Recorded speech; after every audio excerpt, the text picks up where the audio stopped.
ilaw at parang laging inis. Mga gwardya ang tingin ng mga tao ay galit. Nakatayo lang at wala daw halos na ginagawa. Paupo-upo lang sa trabaho ay nasisita. Bilang gwardya ay di nyo alam ang nararamdaman.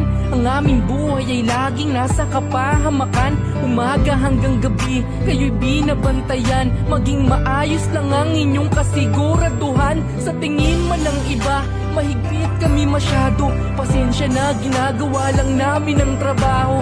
Ngunit bawat araw ay handa pa rin pumasok upang sa aming bahay may mauwi akong sahod. Lahat ng pagod ay tinitiis lang sa pamilya, kaya doble kumayod basta para sa pamilya.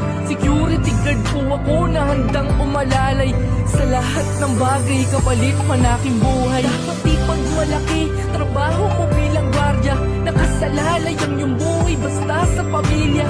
Saludo sa lahat ng sikyo ko na katulad. Tuloy lang sa pagpatas, bayani ka na masipag. Dapat di pagmalaki, trabaho mo bilang gwardya. Nakasalalay ang iyong buhay basta sa pamilya.